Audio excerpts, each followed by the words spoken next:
What's up, guys? It's Felon, and today we're going to be talking about the female gooner culture. Now, those of you who think that gooners are only just these dopamine freak men that consume hentai, porn, and just constantly goon in a 24-hour cycle of dopamine that turns your brain into slush.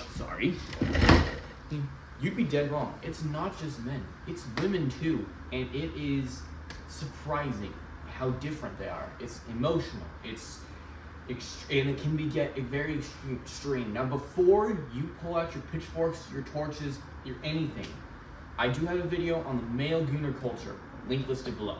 So, alright, let's start from the very, very beginning. 1970s to the 90s.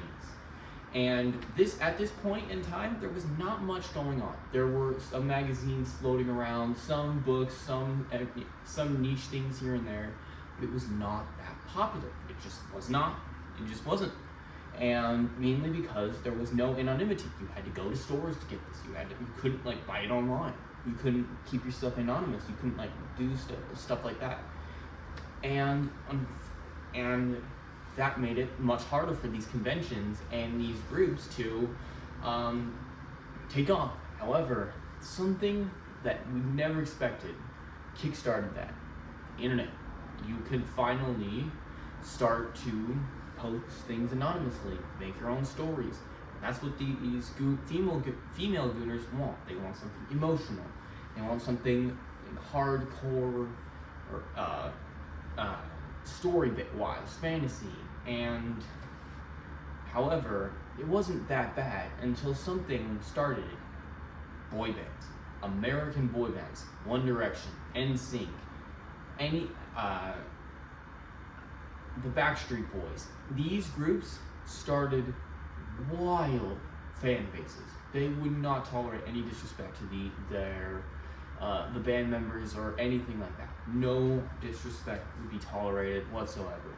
And at first, it was just simply, it was mainly just 16-year-olds who thought, I think this is super cute and whatnot. And eventually, they would start creating, it wasn't just, I think that this boy is cute or this man is cute. What if I was related to this boy? And that's where things get wildly out of hand. The really first startings of the smut communities and the fan fiction really budded from One Direction and the internet combined into this anonymous site where you could make anything you wanted. Now, the next thing we have is Tumblr, DeviantArt. These two websites caused a lot of big waves in the gooner culture. For Tumblr, mainly for women, and DeviantArt mainly for men. But that's I will come back to the men one in the video link down below. Tumblr turned this into complete obsession. I'm talking full fan fictions, full smut, full sexuality stuff. It was full NSFW. However, it was the top. One Direction would eventually die off, and which would lead us to Twilight. Twilight gave us the culture of, I can fix him, and the dark, mysterious vibe of men that were emotionally unstable, and these women could fix them. And this led to some pretty insane fan arts, some pretty extreme smut. The vampire and monster boyfriend trends really exploded during this time period. And unfortunately for you, I do have some news. When they depicted these characters in the movie, for quite a while, for multiple movies, they were in high school, mind you. You can't just simply, because you're an adult and the vampire says that he's an adult, does not mean that you can create smut if he looks like a child. That's just not how it goes. You can't make that. That's very illegal. And this turned the vampire boyfriend into a very big trend for a long, long time. While it's not as big, Twilight is not nearly as big as it was back then. It was enormous. It was either Twilight lovers or Twilight haters, and And I was not conscious, nor was I making YouTube videos back in the day. It was around 2014 through 2016, I think, and I don't remember when all the dates came out for the Twilight movies, but it was a huge saga, a huge mainstream start for the hyper fangirls and this idea that I can be in this situation. However, it was not mainstream. It was, the explicit stuff was not mainstream yet. And for a few years, at the very least, it was not. And it was just, and until the big movie came out, the thing that turned the female Gooner culture mainstream, the 50 Shades trilogy.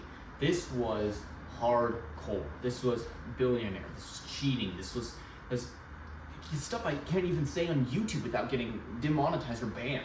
Like, it was pretty gross. You had physical punishments on camera.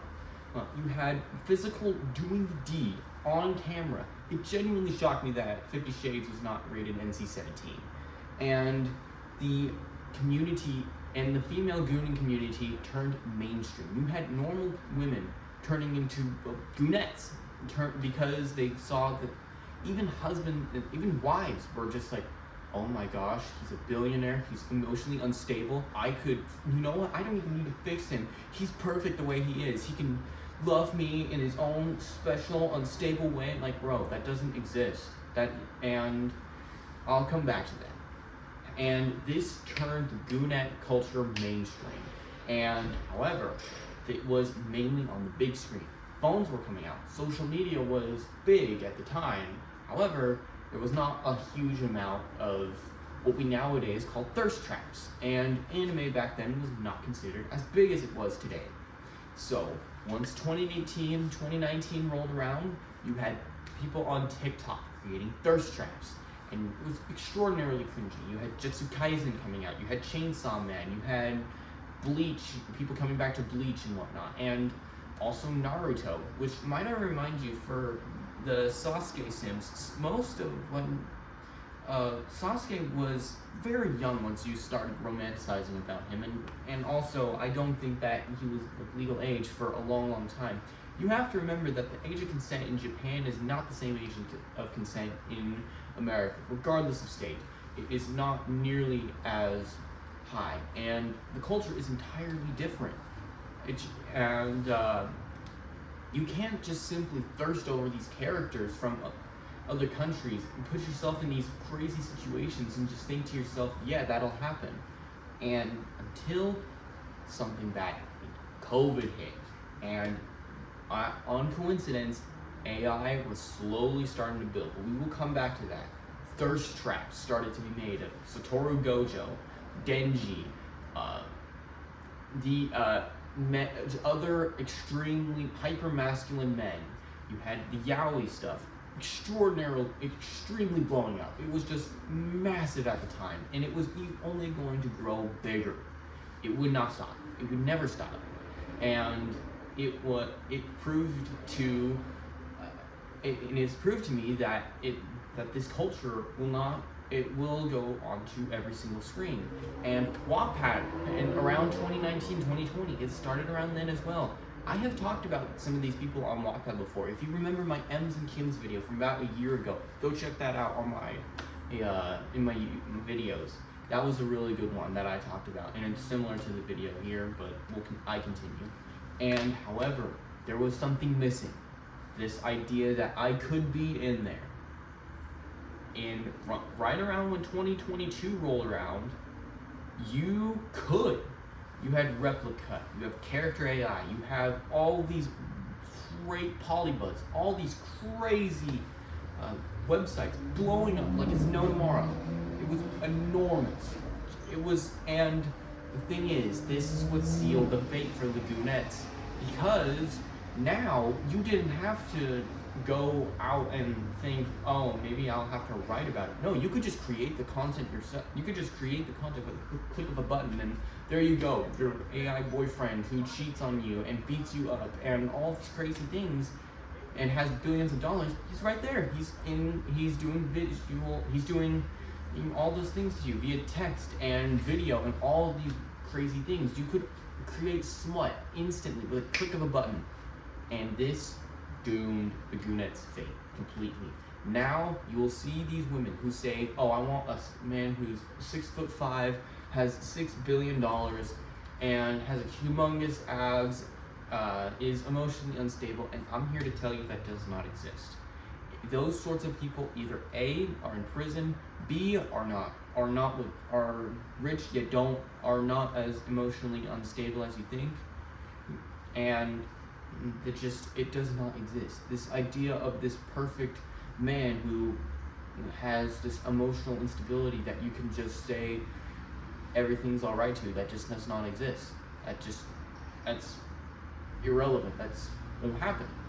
And if anything, this Goonet culture, if it continues down this path, it won't get better anytime soon.